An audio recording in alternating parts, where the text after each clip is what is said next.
Hi guys, welcome back. We shall now be talking about blood transfusion and its complications. And the first thing that we need to understand with respect to this topic is that we need to do a proper blood grouping cross matching to avoid any kind of a mishap happening in any doctor's practice. That is mainly with respect to a mismatched blood transfusion, which can kill any doctor's practice immediately. So when it comes to blood grouping and cross matching, the ABO system is the one that we basically need to study. So they have asked in the exam regarding one that which chromosome will be related to ABO system, and you are aware of the fact that that would be chromosome 9 and it would be 9q. Here I would just like to point regarding a small misprinting which is present in Harrison. He is mentioned as 9p, whereas actually it is 9q. So that small misprint is the one that I basically wanted to bring to your notice. And then the pattern of inheritance is codominant. Then he has asked that which antigen present on the surface of the red blood cell will decide whether it would be blood group A, B, AB or O. The answer is H antigen. H antigen decides blood group A, B, AB or O.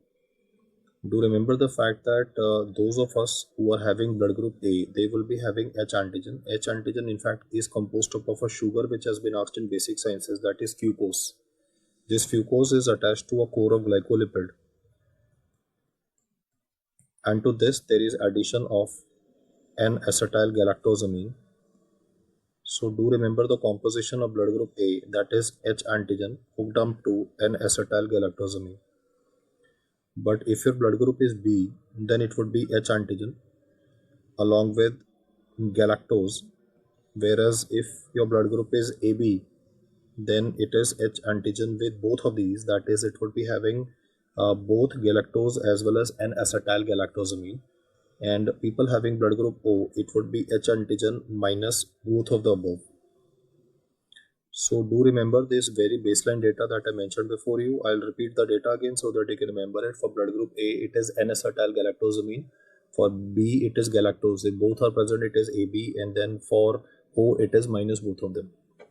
When it comes to the most common blood group and the least common blood group, the most common one is easy. I think everybody knows, and that is what Park, the PSM book, says, that for India, the most common blood group is O positive. 45% of Indians are O positive. If he says which is the least common blood group in India, the first answer of yours would be given as Bombay blood group. Bombay blood group is the one where even the H antigen on the blood group is missing. So it is written as OH negative. Do not straight away answer AB negative. That's a common answer that I usually get from my students. But remember the fact that first answer to be given in the question is Bombay blood group. And if it is not given in the options, then in those circumstances, the answer would be given as AB negative for the least common blood group. The second antigen which is present on the surface of a red blood cell is the D antigen. And when it comes to D antigen, a person can be D positive, that is Rh positive, or can be Rh negative. This is a allo antigen and isoimmunization where this can occur. Like if a person is B negative, or if a lady is B negative, husband is B positive, then the sensitization in her can occur due to feto-maternal leak, and she can develop antibodies against this D antigen. In the exam, they have asked that with respect to D antigen, it is coded with respect to which chromosome. So like I taught you that chromosome 9 is related to ABO. Remember, chromosome 6 is for HLA, we all know that. D antigen is related to chromosome number 1. About 15% of the world population might be negative for D antigen, so they would be classified as Rh negative people. And I highlight the statement again, isoimmunization can occur, that is with pregnancy or after blood transfusion. Even if few ml of blood transfusion is done, like in a B negative, B positive blood is given, then antibodies will be formed, and they can contribute to obviously problems in the form of hemolysis subsequently. Another important antigen which is to be remembered by you is Lewis antigen. Lewis antigen is in fact one of the common antigens which is responsible for incompatibility related to pre-transfusion screening. Lewis antigen is a carbohydrate based antigen, and this is ascribed to chromosome number 19. So let's just revise the chromosomes again. For HLA it was chromosome 6, blood group is chromosome 9, that is ABO, which is codominant. Then for RH I said it is chromosome number 1, and for Lewis antigen carbohydrate it is chromosome number 19. If they ask in the exam that what is the most common cause of incompatibility with respect to pre-transfusion screening, then most of the people tend to answer the ABO system as being the villain, which is not the case. The most common cause of incompatibility with respect to pre-transfusion screening should be answered, I repeat again, not as ABO system, but should be answered as the Lewis antigen. The next one to be remembered is Duffy antigen. This acts like a receptor for Plasmodium vivax.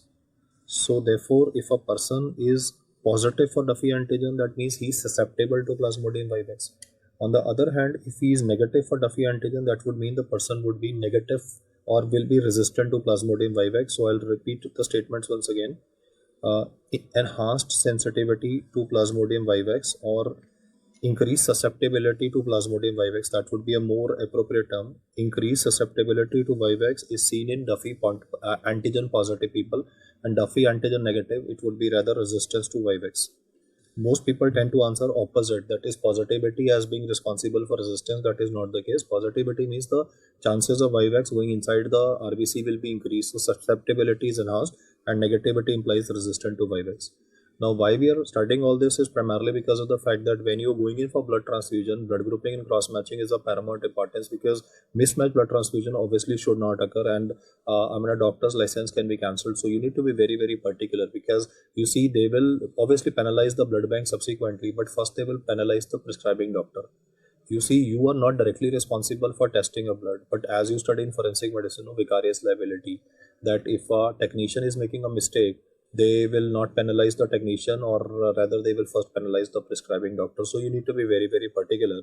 And if you have donated blood ever in your life, you would have noticed that in India we are donating something like 350 ml of blood. In America it is 450 ml of blood, and the initial part of the blood that flows out into the tubing, that goes and flows into a pre-donation bag. Why do we have this small pre-donation bag is because, about, I would say, 10 to 30 ml of initial blood is allowed to float into the bag, and then the blood flows into the main bag. The advantage of that is that if there is a skin contamination, which would obviously occur in most of the cases, the chances of bacterial contamination of the residual amount of blood in the bag would definitely be minimized. Here I would like to make also a passing remark that if blood has been released from the blood bank, it should be transfused within 4 hours. That's very straightforward, because if you keep it for more than 4 hours, then the bacteria can grow at room temperature, and this would be like, you are inducing sepsis in a person by giving him bacteria in the blood unit. That's definitely a medical negligence. I will also talk about bacteria which can grow at 4 degrees Celsius in the refrigerator of the blood bank, and therefore they can coat the bag surface, and when you poke the bag, the bacteria can go inside, like Pseudomonas, and Pseudomonas sepsis can then subsequently occur in the patient. So to minimize Pseudomonas sepsis, you obviously need to have good quality blood banking or quality control in the blood bank. But if you want to reduce Staph aureus or Staph epidermis or Coagulase negative Staphylococcus, then pre-donation bag helps you in reducing the incidence of especially skin particles and bacteria, especially with respect to Staph aureus, Staph epidermis or Coagulase negative Staphylococcus. Also, I have shown here before you what has been asked in recent exam, that is a filter. This filter will basically stop the transfusion of white blood cells, because white blood cells can cause complications that I'll explain to you, like febrile non-hemolytic transfusion reaction, or it could be associated with graft versus host disease, to stop the white blood cells. So the concept that is being used nowadays is called as leukodepleted blood, which means that if you are receiving blood from me, let me say I'm B positive, you are B positive, you obviously will not be knowing that I am the donor. But if my blood is being transfused into your body, then my white blood cells can cause problems for you. So to prevent these manifestations from happening, we nowadays are using this special filter set, especially in people who are already sensitized. Like if a lady is multiparous, she's already having her immune system charged up. You see, she might be B negative and she had a B positive husband. So, or she received blood transfusion after her delivery. So she's already sensitized. So people who are already sensitized can be having higher chances of transfusion reactions. So nowadays the concept is that of leukodepleted blood. So this filter will prevent the transmission of white blood cells. You would receive my red blood cells, my plasma, my platelets, but white blood cells will not be allowed to come. And the advantage of that would be a bonus advantage, that viruses like cytomegalovirus, they are carried inside the white blood cell. So if the leukodepleted blood is using, the chances of cytomegalovirus infection will also be minimized, because cytomegalovirus is transmitted via the white blood cells per se. So I have highlighted two things that can be asked to you from the image perspective. One is a pre-donation bag, that is with respect to, they'll give you an image where the blood is being donated by the person individually, and second, they have already described this aspect of leuko, or asked regarding this aspect of leukodepleted blood. This is mainly to minimize the incidence of side effects. One other side effect that we will describe and I'll teach you is called as febrile non-hemolytic transfusion reaction. Explanation will follow, and this will also reduce the incidence of graft versus host disease. It can also reduce decrease, or it can help in reducing the incidence of cytomegalovirus infection. So there are three advantages, with primary being febrile non-hemolytic transfusion reaction can be minimized. Then if you donated blood, you would have noticed that this blood is connected in a bag, and the bag will obviously be having some anti-clotting agents present, because otherwise the blood will clot. It will also help the RBCs. This component inside will help in storage of the blood in the blood bank. So we also need to know regarding the contents which are pre-existing in the bag before the blood flows into the bag. So most of the time we will be using solutions like CPD or CPDA or SAGM, and they are mainly for ensuring that blood is able to store, or blood is stored in a blood bank for relatively a substantial amount of duration. Therefore, I would like you to remember the fact that even in the Second World War, that is 1945 approximately, the Americans knew that they can store blood in a blood bank for almost as much as 3 weeks, and the Germans or the Nazis were not aware of this. Though I'm going a little into history, I would just like to tell you the fact that it is not the nuclear weapons that changed the course of the disease. But the Nazis were very advanced as compared to the Allied powers, but still they lost because Nazis could not preserve blood as Americans could, because of the simple formula ACD, that is acidified citrate dextrose. So Americans could preserve blood for longer duration. That means that they could save more number of soldiers. Casualties were relatively lesser. I mean, wars in earlier times were mainly built one on basis of how much manpower do you have, or how many manpower can you save. So coming back to the main agenda, they've asked regarding the shelf life of blood with various components that we can be having in the bag unit prior to getting the blood from the patient. The components can be in the form of ACD, CPD, CPDA and SAGM, and we need to remember the shelf life. I'll write the full form of these also, but let's just work out the MCQs with respect to shelf life. So for ACD it is 21 days. For CPD, it is 28 days. CPDA, that is the one that is mostly used in our government hospitals. So that would be 35 days. And when it comes to SAGM, that would be 42 days. Now the full form of ACD would be acidified citrate dextrose.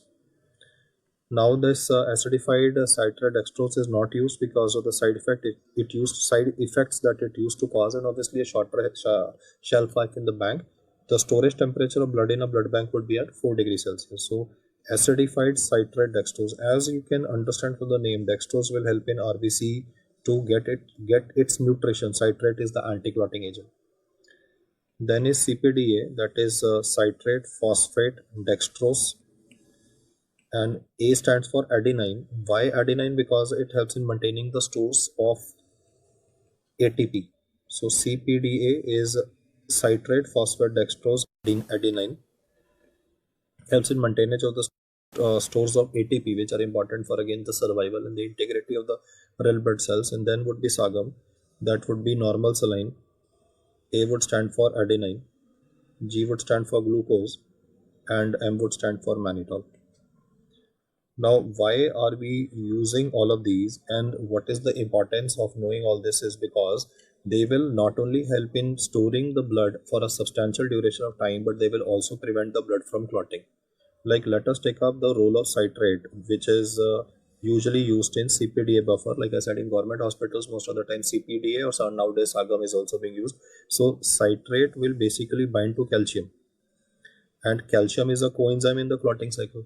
So it will prevent the clotting of blood, and therefore the problem is that if the technician has put more of citrate, you see the amount of citrate is very specified.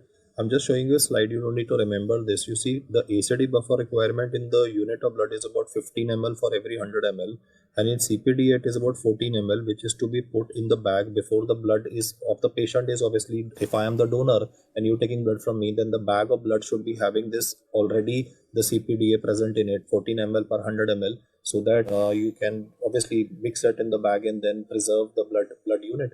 Now, the technician who's 10th pass or maybe even 8th pass, because you see nowadays cost considerations and salaries, etc., might be varying for people with different skills. So, a lot of time, these local blood banks, or I would say any hospital that wants to do cost cutting, they might hire people with less skills, with less education. So, this less educated technician might actually put more of the CPDA buffer. Instead of 14, he might put 18 ml, and he might think the doctors will not come to know. And obviously, you won't know immediately till that blood is given to somebody. So one of the big time risks that I want you to remember is that if citrate is in excess, so I'll write the word citrate toxicity, it can cause mayhem in the body of the patient, and that has been again recently asked. One of the biggest problems with citrate toxicity would be that it will not only result in hypocalcemia and tetany, that's a risk anyway, and tetany, as you are aware, can cause laryngospasm and the person can expire because of it. So if you read about a question where after blood transfusion person is having laryngospasm and difficulty in speaking with Trousseau sign, Chuvostok sign coming up, then you have to take into consideration tetany as a possibility. What I'm also worried about is this citrate will be metabolized by the liver to produce bicarbonate. So in these patients, there would be excess production of bicarbonate, which will result in development of metabolic alkalosis. Once this metabolic alkalosis component will develop in a patient, the alkalosis component can also contribute to encephalopathy in a patient. Both acidosis and alkalosis are debilitating in a sense that they damage the integrity of the blood-brain barrier, and therefore encephalopathy manifestations can occur. So two complications that are very frequently asked in the exam are hypocalcemia and metabolic alkalosis. Another complication that I would like to mention, especially with respect to prolonged storage of blood, would be that if the blood is stored for a very long duration, the sodium potassium pumps will fail. And due to failure of the sodium potassium pumps, there would be a possibility that the blood levels of potassium will begin to rise. Another explanation I can provide is that RBCs are loaded with potassium. Now, if they are giving, I would say, blood which is near its expiry date, you see, you asked for fresh blood, and due to corruption issues, they're changing the sticker on the bag, and they're giving near expiry blood to the patient. Then this blood, when it will go in the body of the patient, the spleen will destroy it, and the RBCs that will be destroyed will cause hemolysis. But worse than hemolysis, I'm also worried about the fact that destruction of RBCs will result in hyperkalemia that can cause bradycardia. It can contribute to diastolic arrest of the heart. Potassium values, if they hit upper circuit of 8 milliequivalents per liter, then there is a high possibility of patient expiring due to diastolic arrest of the heart. I said two reasons for hyperkalemia. One of the reasons for hyperkalemia can be that due to prolonged storage, there is failure of the sodium potassium pump that operates normally, because a sodium potassium pump, as you know from basic sciences, requires energy. So failure of sodium potassium pump is one of the reason on prolonged storage. And second, I said that the blood was almost near expiry due to prolonged storage, obviously. So near expiry blood, when given to a patient, the spleen will destroy these RBCs, and the potassium suddenly will spike in the blood and can contribute to diastolic arrest in a patient. So from the metabolic profile, I would like you to remember these three statements of mine right away. Hypocalcemia, alkalosis, and hyperkalemia are three reasons why we are today talking about complications of blood transfusion.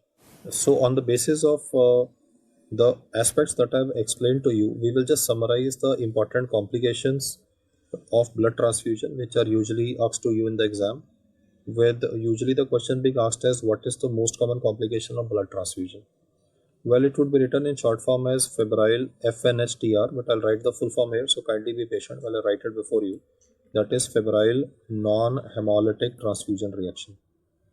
This happens to be the number one complication of blood transfusion, and if that will happen, a relative and a patient both will ask you, doctor, why did this happen?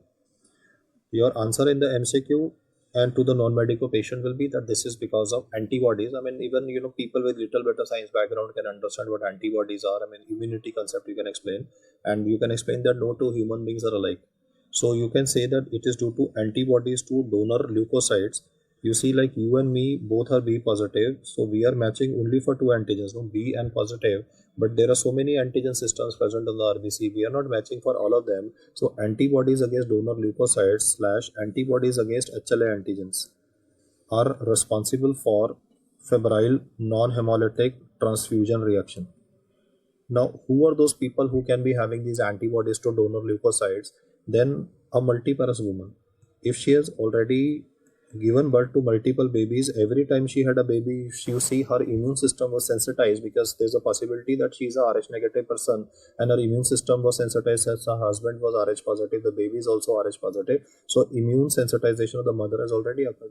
Or after delivery, maybe she had excessive bleeding, so the gynec decided to give her blood transfusion. Every time you receive a blood transfusion, your immune system is stimulated by large number of antigens. So she's having pre-existing antibodies which will attack the donor leukocytes, and these leukocytes damage will cause cytokines release like interleukin 1, and therefore there would be fever developing in a patient. So do remember the fact that multiparous women or people who have received multiple blood transfusions, which could be due to various hematological bone marrow related disorders. So people having received multiple blood transfusions and multiparous women are having increased risk of developing this complication by the name of febrile non-hemolytic transfusion reaction. So once we get this, we need to understand how the patient will present. The initial profile will be that the patient's body temperature will rise by as much as 1 degree Celsius. Now that is pretty substantial, but you don't need to stop blood transfusion in this particular case. You just need to give antipyretics to the patient, and in fact this complication, most of the time you will find that gradually the complication eases off in the patient. Though ideally nowadays they are saying that this complication, because we are talking about patient care, quality care, so they say that ideally this complication should be prevented. So to prevent this complication from occurring, the best concept is to go in for usage of leukodepleted blood, which will mean that we will use a special filter, and that will prevent the white blood cells from going across. You see, in the body of this lady, antibodies are already pre-existing, but they will have to attack white blood cells, then they will release cytokines. If you will deliver her leukodepleted blood, which does not contain white blood cells, then in those circumstances the incidence of this complication will definitely go down. So textbook says that there is no need to stop transfusion. This is not a life-threatening complication. There is no need for investigational workup to be done in this case, because this side effect is of mild nature. Therefore there is no threat to life of the patient, but you have to be very careful, because you should be able to differentiate this complication from, let me say, anaphylactic shock, because anaphylaxis can also initially cause fever, but then the person can deteriorate. So vital monitoring is of paramount importance whenever blood transfusion is being given to the patient. Apart from febrile non-hemolytic transfusion reaction, which is overall the most common complication, sometimes in MCQs they might write the word allergic reactions. Now, how would allergic reaction be different from a febrile non-hemolytic transfusion reaction? Then allergic reaction will usually present mainly in the form of not fever, but mainly presents as urticaria.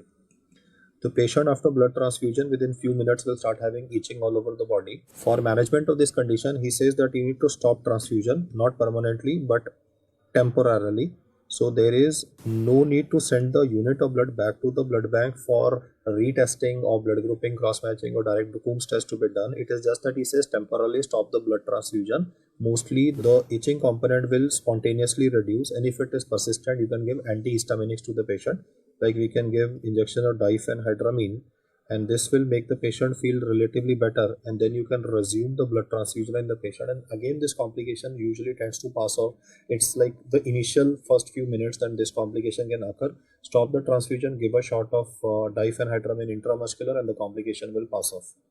But you have to be very careful, because some patients can definitely have anaphylaxis. Now anaphylaxis can happen in carrier of any doctor, and it is of paramount importance that a doctor should be able to identify this.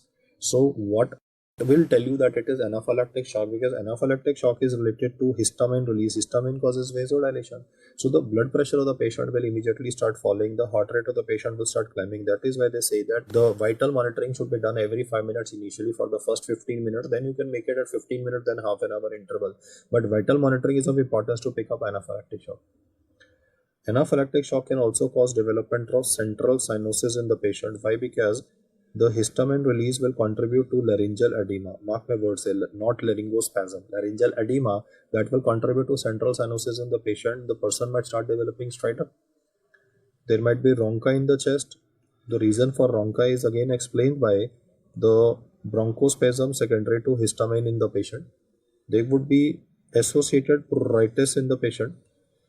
So do take care of these aspects that I'm highlighting, because anaphylaxis has managed on a war footing. You need to immediately stop the transfusion. You will be providing to the patient subcutaneous adrenaline. So emergency tray should always be available. Whenever you are giving blood transfusion to the patient, the dilution of adrenaline will be 1:1000. That is, you will be giving undiluted adrenaline. That is, you just break the ampule. You know, one ampule will be having 1 milligram. You just need to break the ampule and give 0.5 milligram of this undiluted adrenaline to the patient. Remember my words here. In cardiac arrest, we will always be using diluted adrenaline, but in this case, we always have to give undiluted adrenaline to the patient. And the anaphylactic shock then has to be managed on a war footing, because once you develop laryngeal edema, you will never be able to intubate the person. Getting an airway will be very challenging for you. So anaphylaxis can occur with anything and everything that is given parenterally. So blood transfusion is obviously not an exception. The fourth complication related from the immunological perspective is a mismatched blood transfusion, and mismatched blood transfusion is also called as acute hemolytic reaction. Now this is again a serious complication which is occurring in a patient. This is an example of type 2 hypersensitivity reaction. It is related to immunoglobulin M. Usually in the exam, one question of hypersensitivity reaction is usually there. So this is like one example, mismatched blood transfusion example of piece of cake, type 2 hypersensitivity. Now what is going to happen in the patient when acute hemolytic reaction will occur in the patient is that hemodynamic instability will obviously be a profile. That is, the heart rate will start increasing, the BP will start falling in the patient, there will be fever, there will be chills in the patient, the temperature might increase by as much as 1 degree Celsius. There could even be a rash developing in the arm or all over the body of the person. So initially you might be having varied impressions, like this could be febrile non-hemolytic transfusion reaction. Is it a anaphylactic shock occurring in a patient? But how do you differentiate is the fact that in a mismatched blood transfusion, whenever it will occur, it will contribute to patient experiencing chest pain and also flank pain, because the hemolysis that will occur in this patient will affect coronary circulation, so chest pain can be experienced. And because there would be hemoglobin blocking the tubules of the kidney, there is acute tubular necrosis that will develop in this patient, because hemoglobin is a high molecular weight compound. It will block the tubules of the kidney, so urine output of the person will begin to fail, and there would be pain at the area of the loin or flank pain. The patient will start having passage of black color urine. All these manifestations that I mentioned before you are very grave, and a doctor's license can be cancelled. Though I would say like this, that we directly are never responsible for it, but then the lawyer can ask you that, doctor, were you not responsible for quality control? And you would not have an answer. So ideally, I would personally advise you to be always associated with a good quality blood bank, where quality issues like these are not there. Otherwise, it becomes very difficult to handle these problems, and the patient will be having black color urine, hemoglobinuria, kidneys can fail. What will you do in this particular case? You immediately have to stop blood transfusion and do a workup of the patient. There is no special workup required for the previous aspects of complications that I've been discussing, but for acute hemolytic reaction, mismatched blood transfusion, workup is mandatory.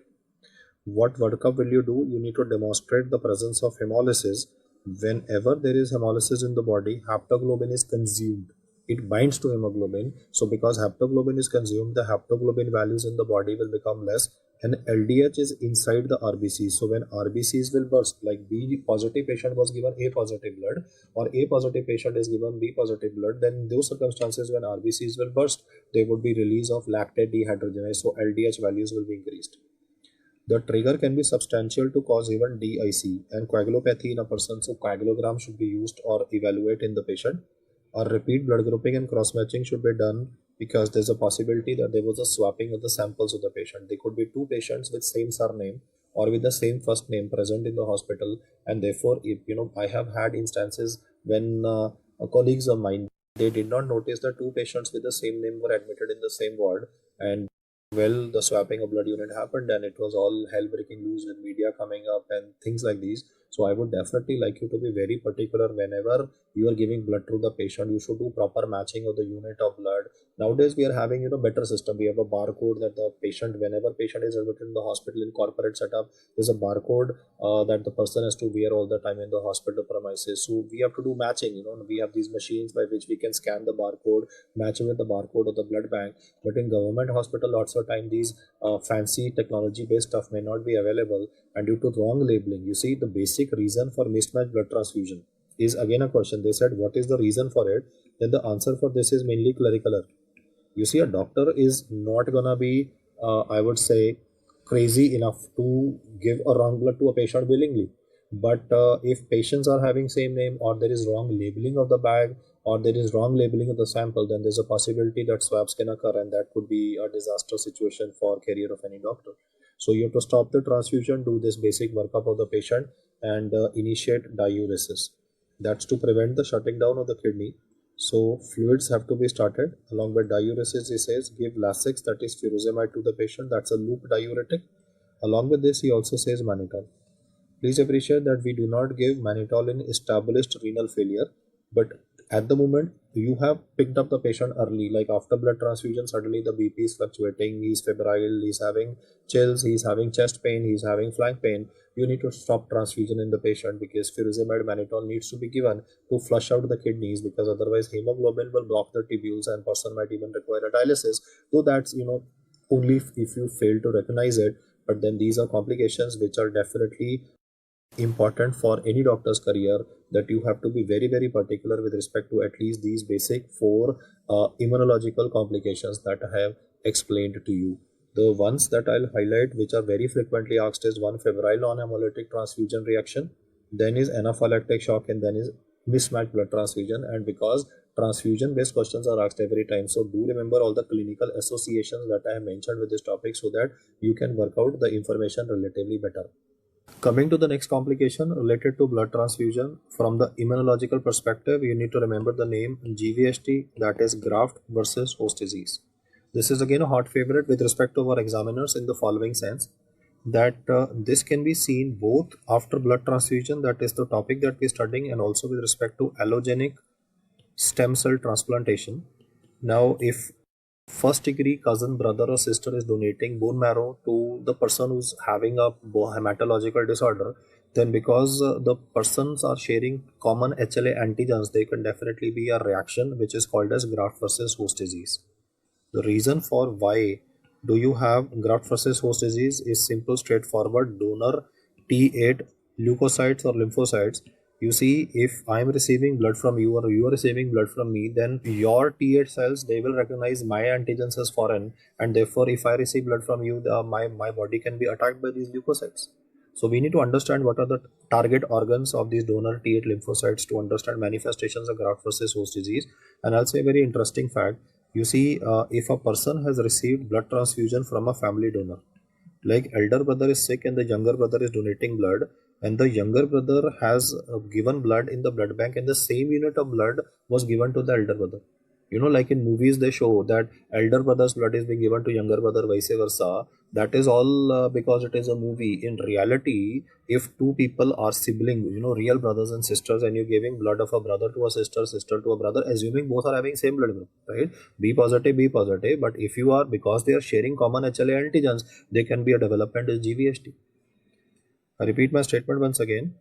Because a sibling brother or sister can be sharing HLA antigens, therefore there could be a development of GVHD.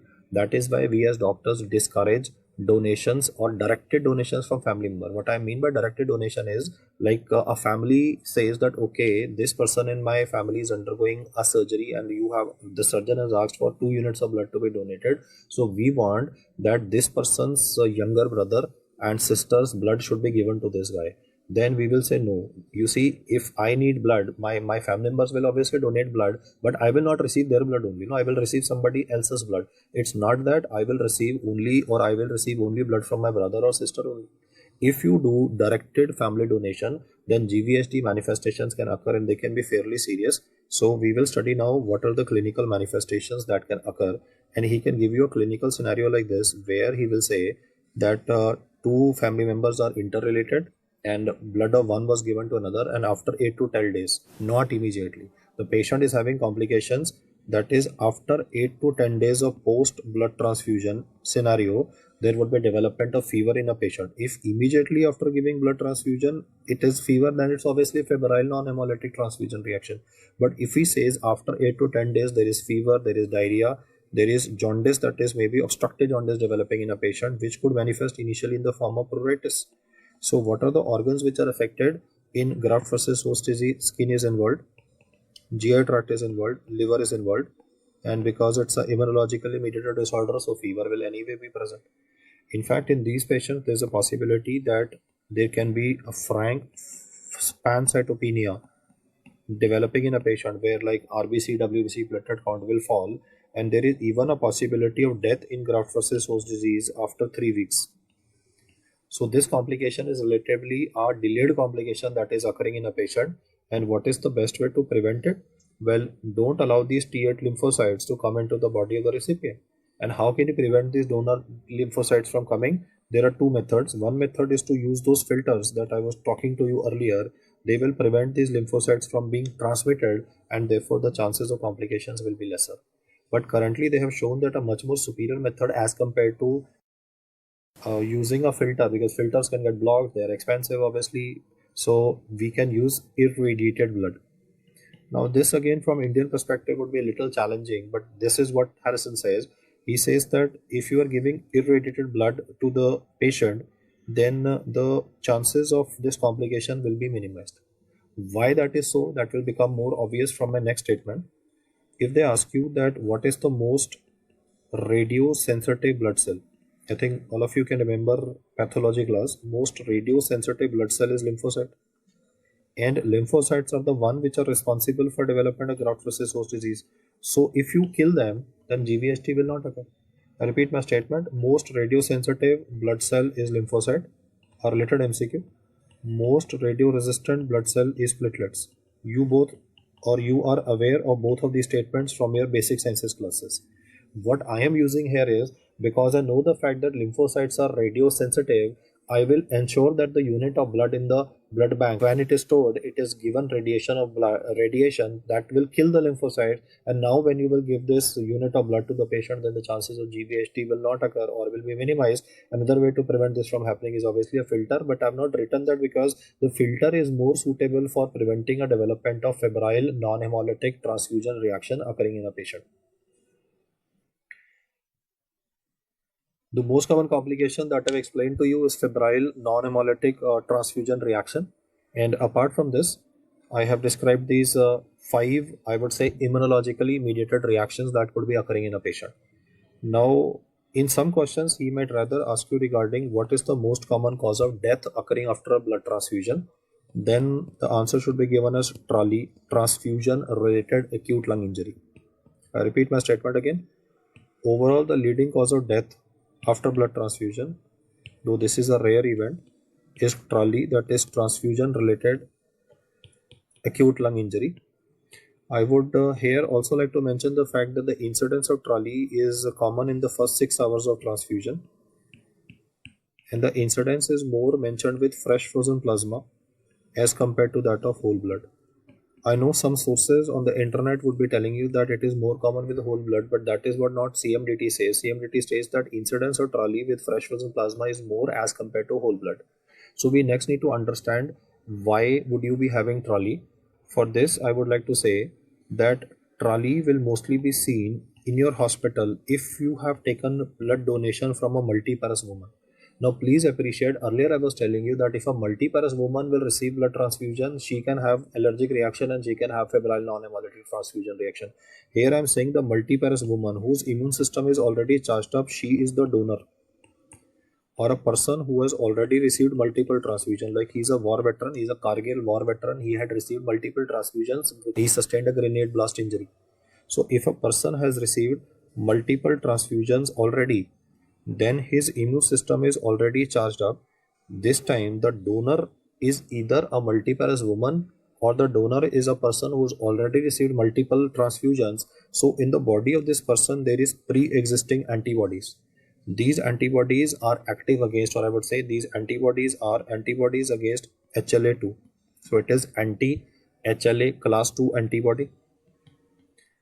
Because the immune system is charged up, they are also having antibodies by the name of antibodies against HLA class 1 antibody.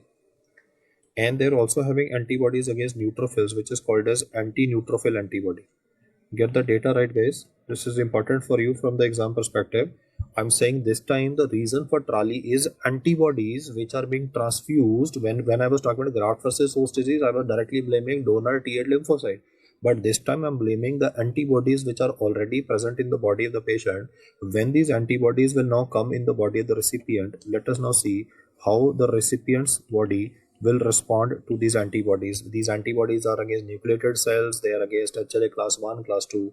So what these antibodies cause is, they cause the white blood cells of the recipient to aggregate in the lungs. Look at the surprising statement I'm saying. The antibody which is present in the blood of a multiparous donor woman. So how to prevent TRALI? Don't take blood transfusion from a multiparous woman ideally. Do not take donations from a multiparous woman. Do not take donations from people who have already had multiple transfusions already. Like this Kargil War veteran wants to donate blood. He's already received blood transfusion. I will say, no, so sorry sir, I don't want to take up blood from you in my blood bank, because when I will give your blood to somebody, the antibodies of your immune system will be transmitted into the body of the recipient and it will cause damage to lung parenchyma of the recipient. So leukocyte aggregation will occur in the pulmonary capillaries of the patient, which will result in ventilation perfusion imbalance that will explain the respiratory distress that is developing in a patient. I repeat my statements again. If he talks about graft versus host disease, he is blaming donor T8 lymphocytes. Here we are not blaming any cells, we are blaming antibodies which would be transmitted from the body of this donor to the recipient, and therefore there would be a ventilation perfusion imbalance causing an acute respiratory distress syndrome or ARDS kind of a manifestation. Another problem would be that the antibodies will be causing a release of cytokines from the leukocytes. Like the leukocytes of the recipient are this time being affected, so release of cytokines will increase the capillary permeability. The capillaries that I'm talking about here is that of the lung parenchyma. If you enhance the permeability of the capillaries, then the fluid will accumulate in the alveoli. You see, normally in the alveoli there is no fluid present because our endothelial cells which are surrounding the alveoli, they are not allowing the transportation of fluid across the tight junctions and the gap junctions. What I'm saying here is that let us assume this is the alveoli of the patient. I'm just using a capital A, and these are the pulmonary capillaries which are surrounding the alveoli, which is the basic unit of gas exchange. Now every blood vessel will be having endothelial cells which are going to line and form the integrity of the blood vessel. In patients who are having a transfusion related acute lung injury or ARDS, what happens is that there is movement of fluid from the blood vessels into the alveoli, which will result in development of pulmonary edema. You see, if I was saying person is having heart failure, then I would have taught you in heart failure, the pressure inside the blood vessel is more, so there is transudation of fluid. So in cardiogenic pulmonary edema, because the pressure in these blood vessels is higher, the fluid will leak from these blood vessels into alveoli. But in this case, I never spoke anything about that there is any increase of hydrostatic pressure. I said the cells have been damaged with cytokines. So the fluid can leak between endothelial cells, and therefore the pulmonary edema that will develop in the patient is called as non-cardiogenic pulmonary edema. I will highlight this statement again. If you are having congestive heart failure, in congestive heart failure what happens is the congestion is the English word. So congestion will cause fluid to leak from these blood vessels into the lung parenchyma, into the alveoli. So the transudative pulmonary edema that occurs in a patient is due to increase of hydrostatic pressure in heart failure. That is called as cardiogenic pulmonary edema. But in non-cardiogenic pulmonary edema, there is cytokines damaging the integrity of the endothelial cells. It is the lining of the endothelial cells that is damaged, and therefore there is a non-cardiogenic pulmonary edema developing in a patient. For confirmation of diagnosis of TRALI, one, we need to demonstrate that the PaO2 FiO2 ratio. PaO2 is partial pressure of oxygen, FiO2 is fraction of inspired oxygen. This should be less than 300. The second feature that should be demonstrated is that there is a evidence of absence of left atrial hypertension. Please appreciate the fact that whenever there is cardiogenic pulmonary edema, then the pressure of the left atria will rise, so we will call it left atrial hypertension. Here he is saying evidence of left atrial hypertension. I would like to tell you the fact that one of the reasons why I have updated this lecture is because till last year I taught your senior batch that PCWP less than 18. is one of the criteria for diagnosis of ARDS. But now in the current Harrison, he has removed the word PCWP less than 18 and he is mentioning the word evidence of absence of left atrial hypertension. What that basically means is that there is no congestive heart failure, because in congestive heart failure, if the left ventricle will fail, the left atrial pressure will rise and that will cause back pressure changes in the lungs. So for diagnosis of TRALI or ARDS, the PO to FI2 ratio should be less than 300. There should be absence of left atrial hypertension. When insult will occur in the lung, insult could be due to swine flu or due to cytokines released after blood transfusion, then the insult should cause manifestations within 7 days. Here, obviously, in TRALI, I was teaching you that symptoms will develop as early as 6 hours. But generally speaking, when we talk about ARDS as a broad term, then the patient should be having within insult 7 days, there should be development of symptoms, and the chest X-ray will be totally hazy white. That bilaterally hazy white will be called as bilateral infiltrates that would be present in the lung parenchyma of the patient. So for diagnosis of TRALI in a patient, we need to be having these diagnostic criteria. Remember that in transfusion-related acute lung injury, the blood pressure of the patient may remain normal or even relatively lesser. Jugular venous pressure of the patient will be normal. JVP is normal in the patient because this is non-cardiogenic pulmonary edema. Therefore, if you will check the values of BNP, B-type natriuretic peptide, the values of BNP will also remain normal in the patient. So features of TRALI to be demonstrated are that hemodynamically speaking, blood pressure should not be elevated, JVP should not be elevated, BNP should not be elevated, because if these values tend to go on the higher side, then it is not TRALI. Then it is rather a counterpart aspect that you need to remember, which would be the next complication that I'll mention before you. That is the 7th complication, that would be called as TACO. TACO would stand for transfusion associated circulatory overload. Transfusion associated circulatory overload will be having increase of blood pressure. Volume overloading will cause increase of blood pressure, increase of JVP and increase of BNP in a patient. So if you look at the vitals, if you look at the BNP levels, you can definitely make a difference in the question. Just to explain transfusion associated circulatory overload, I can rattle off a question here before you that has been asked in the exam. He described a CKD patient. He said that he is scheduled for dialysis next week. He is a known case of CKD. You have been doing dialysis in this patient every alternative day, that is 3 times per week, and over the weekend you found his hemoglobin is very low. So there's a scheduled dialysis of this patient, and the hemoglobin of this patient at the moment was given to be 7 gram %. So the doctor has decided to give 2 units of whole blood to this patient. Ideally, 1 unit of blood should be completed over 4 hours. Here the question very innocuously mentioned that 2 units of whole blood were transfused into this individual in a span of approximately 4 hours. I repeat my statement once again. Normally 1 unit should be given within 4 hours. Here 2 units have been given over 4 hours because the doctor was trying to be quick in trying to raise the hemoglobin values so that we can plan a hemodialysis for the patient.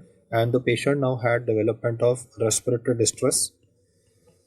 The blood pressure of the patient was found to be relatively elevated.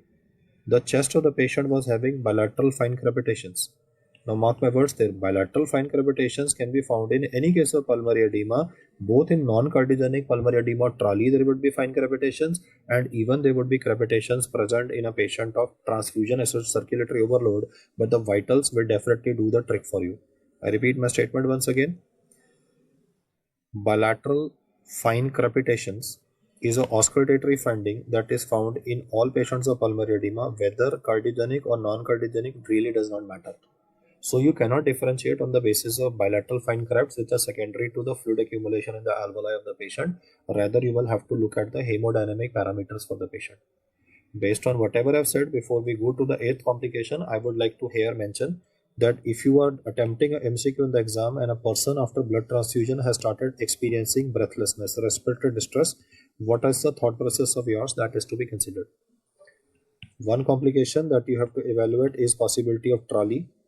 Second is TACO, that is transfusion associated circulatory overload. Another possibility be kept in mind is tetany in a person, because there would be laryngospasm and tetany that could also manifest as breathlessness in a patient. Now, how would you pick up TRALI? The patient will definitely mention bilateral fine crepitations. The same thing can be present for TACO, bilateral fine crepitations, that is circulatory overload will cause bilateral fine crepitations. but the blood pressure values in trolley will be normal to low. The jugular venous pressure will be normal in the patient, and the blood test we can do is BNP levels. BNP will be normal, B type natriuretic peptide. If in the question you find that the blood pressure values are elevated, JVP values are elevated, Kussmaul sign is described, and more importantly, BNP levels are elevated, it is circulatory overload or TACU. You see the difference is in trolley you will have to put the person on ventilator, go for low volume ventilation. For TACU you will have to give diuretics to the patient to ease off the circulatory failure. Then tetany can also contribute to breathlessness in a patient, which is secondary to the laryngospasm, so oxygen saturation can fall. In any patient who is having tetany, which is because of citrate toxicity, remember in the earlier part of the discussion, I explained to you that if a technician has put more than the specified amount of the anticoagulant in the unit of blood, then citrate toxicity can cause laryngospasm, stridor, breathlessness, cyanosis can be described in the patient. Tachycardia could be described in a patient, but then there would be no mention of any BNP levels in a patient, or they will be normal in the patient, and there is chest is bilaterally clear. In the chest of the patient, you will be having conducted sounds. Those conducted sounds could be due to laryngospasm, but there will be no fine crepitations in the chest in patients who are having tetany. So these are three important causes that you need to remember, especially with respect to respiratory distress after a blood transfusion. A patient received a blood transfusion and then he is having a development of fever. So what should be your thought process?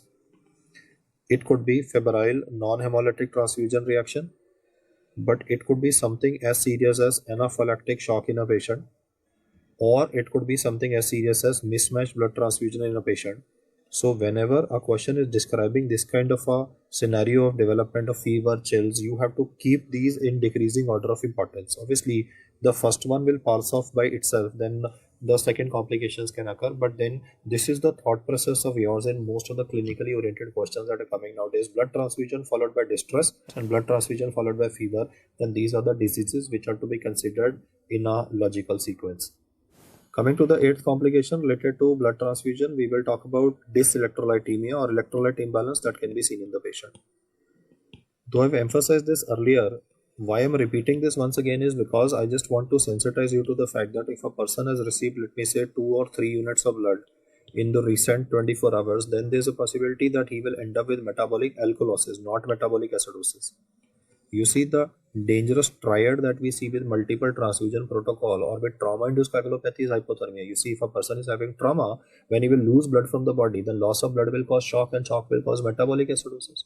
So a person who's having trauma-induced coagulopathy, we usually have metabolic acidosis because that is the scenario where you give massive transfusion protocol, where you might be giving like 6 units of packed RBCs, 6 units of fresh frozen plasma, and 6 units of platelets. That's a separate discussion that I've taken in the emergency medicine section, but I want you to remember the fact that this electrolytemia can contribute to metabolic alkalosis secondary to the excess of citrate which is present in the unit of blood. The near expiry date blood can contribute to shutting down of the sodium potassium pumps resulting in a dangerous hyperkalemia, and the citrate toxicity can also explain the tetany manifestations in a patient. Normal calcium is 9 to 11 milligram percent, and if the calcium values become less than 7, then tetany manifestations can occur in a patient. Coming to the ninth complication, which is worth remembering, is iron toxicity, because if a person is having requirement of recurrent transfusions, like a thalassemia patient is having recurrent packed RBC transfusion, then iron toxicity will occur in a patient, or there could be a development of secondary hemochromatosis. In iron toxicity, that is secondary hemochromatosis, the serum ferritin values of the patient will be skyrocketing. Serum ferritin, is a acute phase reactant, but in this case it is increasing because 1 unit of blood will provide something in the range of 200 to 250 milligrams of iron for the patient. Usually features of secondary hemochromatosis will develop when person has received at least equal to or more than 100 units of blood. Post 100 units of blood, the load of iron in the body will be reaching up to a huge 20 grams.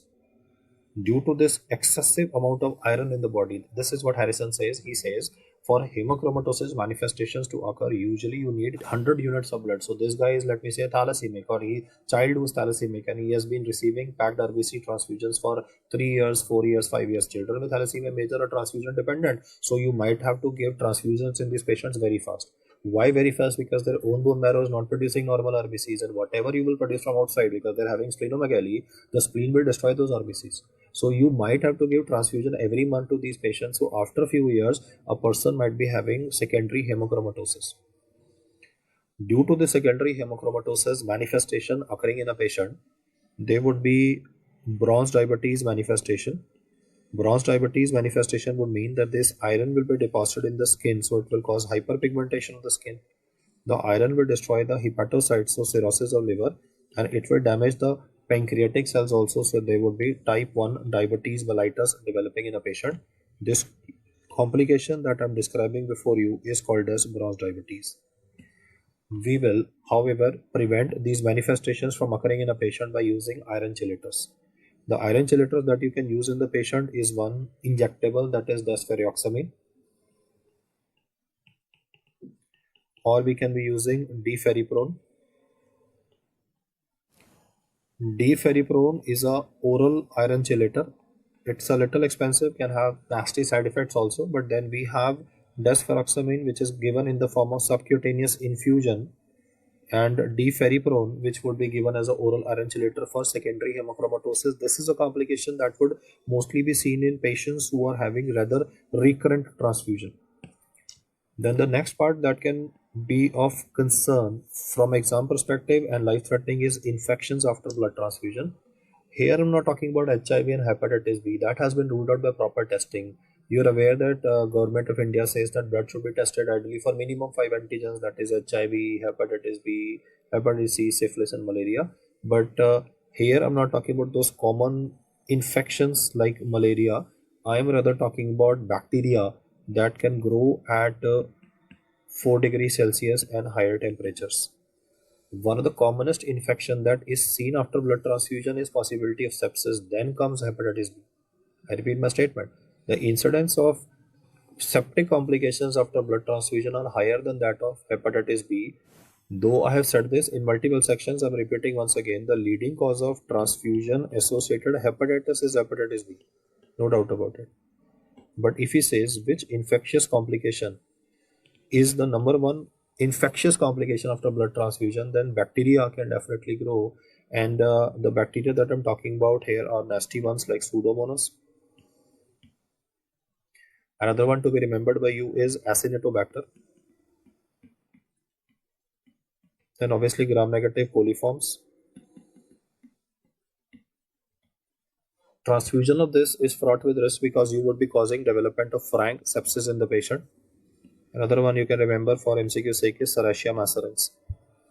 Here I would also like to mention the fact that fresh frozen plasma does not transmit bacteria because fresh frozen plasma is devoid of cellular components. Therefore, the advantage of fresh frozen plasma is that since it is not having any cellular components, the chances of infection will be significantly minimized. So when it comes to bacterial infection chances with fresh frozen plasma, the chances are significantly reduced. On the other hand, platelets are stored at room temperature, and most of the time they have demonstrated that when it comes to bag of platelets, it might be having bacteria from the skin, that is especially coagulase negative staphylococcus. So therefore cons could be growing in the platelet bag. Platelet bag ideally should be given as early as possible, ideally within half an hour of arrival from the blood bank. But cons, that is coagulase negative staphylococcus, is a risk that can occur. So these are again two isolated statements that I want you to remember. The sequence is like this, that incidence of sepsis is given to be higher as compared to that of hepatitis B, much more than that of hepatitis C. So never answer hepatitis C. Transfusion associated hepatitis is hepatitis Bombay, hepatitis B virus B. Incidence of sepsis is higher than that of transfusion associated hepatitis. That is one message. Message number two, FFP is usually acellular, so it is not going to transmit infection, and platelets, because they are going to be stored at room temperature, the chances of bacterial contamination will be highest with respect to platelets primarily. So infections can be prevented by good quality control with respect to these infections. Also make a note of some viruses which are transmissible by blood transfusion, like HTLV1. Then he says hepatitis E may be transmitted, but for hepatitis A he has written rare, So that is again a very controversial question that was asked, that which is usually not transmitted. He said the word not transmitted. So for MCQ not transmitted, the answer should be given as hepatitis A. When you have to compare between A and E, then you have to answer A is not transmitted by blood transfusion. HTLV1 is one of less common infections.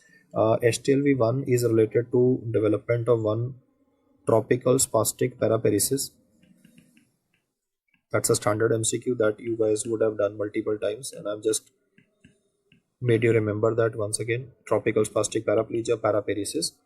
Second complication related to HTLV1 is development of adult onset T cell leukemia. Both of these are straightforward one-liner questions that you should be aware of apart from the clinical aspects that I mentioned before you. I repeat my statements again. The incidence of bacteria is much more than that of viruses. That's the first message. When it comes to viruses, B Bombay is more common than C Calcutta. Hepatitis B incidence transmission is more than hepatitis C. Fresh frozen plasma does not transmit because it is devoid of cellular component. Platelets can transmit it because there is a higher storage temperature. And then I have mentioned few other viruses which can definitely be transmitted. So these are some important complications that are to be remembered by you with respect to possibility of blood transfusion. Other are relatively minor ones like hypotension can occur. Now, hypotension can usually occur especially in patients who are taking ACE inhibitors. Why? Because ACE inhibitors will contribute to higher values of bradykinin, and blood units could also be having higher units of bradykinin.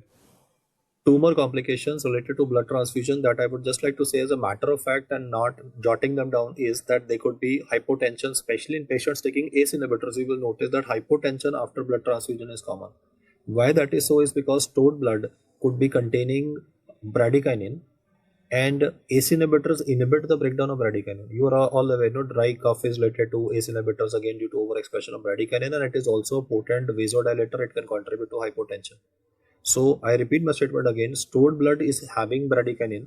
If you inhibit the breakdown of this bradykinin, patient is taking ACE inhibitor already. So when you give this blood to the patient containing bradykinin, this bradykinin will not be broken down because ACE inhibitor is present in the blood of this hypertensive patient. So therefore, the bradykinin will contribute to vasodilation and hypotension. That's one side effect that you generally should know, because if a person, I repeat once again, is on ACE inhibitors and has received blood transfusion, then he can have hypotension. Second is immunomodulation. You see, blood transfusion results in decrease in immunity. Because of that, there could be a false positive Mantoux. So when you study causes of false positive Mantoux, then blood transfusion is one of the causes to be remembered. Another clinical importance here is that you would have noticed that people who are having recurrent blood transfusions, because immunity is lesser, so their chances of rejecting a kidney transplantation would be lesser. So I would like to put it like this: people who are planned for kidney transplantation, we usually tend to give them multiple transfusions before doing a transplantation. Why? Because that will decrease the immunity, so chances of rejection will reduce. So these are two additional aspects which are given in the book, that is hypotension and improved survival of the kidney transplant graft. It's just as a matter of fact that I've discussed these with you because they don't have significant MCQ importance, so I am not putting too much of importance to these, but then these are the side effects that you have to be remembering for the topic of blood transfusion. So these are the aspects that I would like you to remember with respect to the complications that can be seen with respect to blood transfusion. Thank you so much for listening.